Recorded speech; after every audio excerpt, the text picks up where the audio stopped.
pinnaste parandamine. Minu käpikud olid katki läinud ja ma parandasin need kõigepealt villase lõngaga, tekitades labase sidusega pinna sinna. Aga kuna ma ei taha, et see nii väga välja paistab, siis katan selle koha villalooriga. Kõigepealt panen pöidla sisse porolooni ja nüüd asetan selle parandatud koha peale villaloori ja hakkan nõel viltima.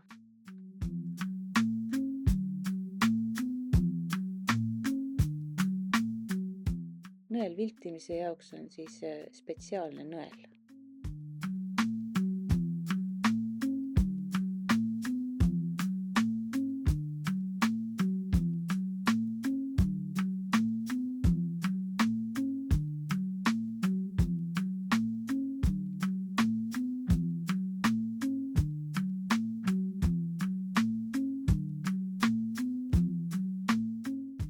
Kui sa oled juba mitmeid kordi nõelviltimisliigutust teinud, siis tõsta vahepeal see poroloni tükk pöidlasest lahti, nihuta teda natuke ja siis vildi edasi.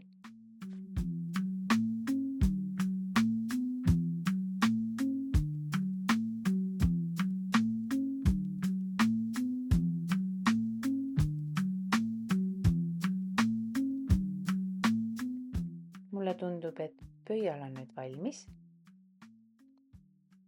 Võtan porolooni pöidlasest välja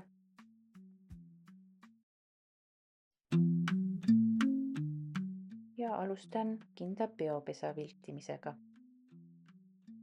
Panen porolooni tüki paika ja hakkangi viltima.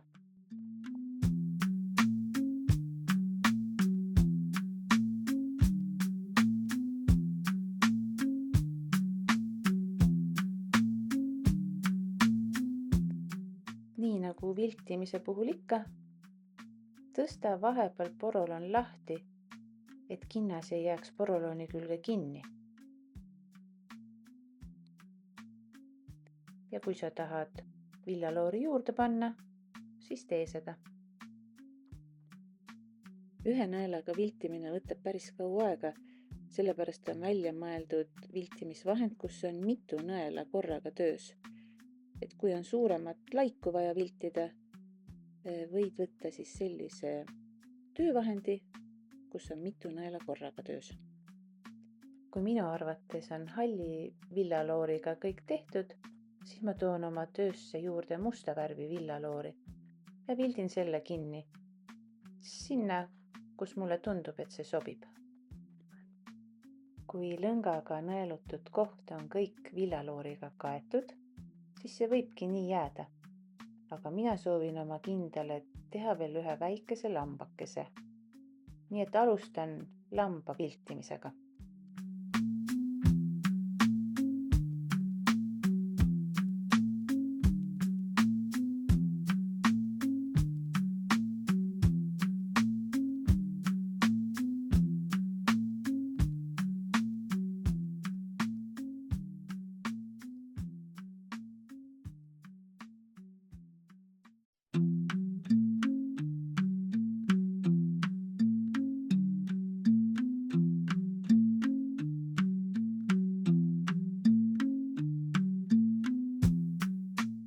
Kui sa soovid oma töösse lisada eraldi väikeseid detaile, siis tulebki need teha ka eraldi valmis. Nii et kasuta ühte porolooni veel, et sa saad seal peal valmis piltida nad. Siis katseta, kuidas nad sobivad, muuda veel kuju, kui on vaja. Ja kui see detail on valmis, siis alles ühenda oma töö külge. Nii et jäta üks ots viltimata ja selle lahtise villaloori osaga saadki detaili oma töö külge kinnitada.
ja ongi kindad parandatud.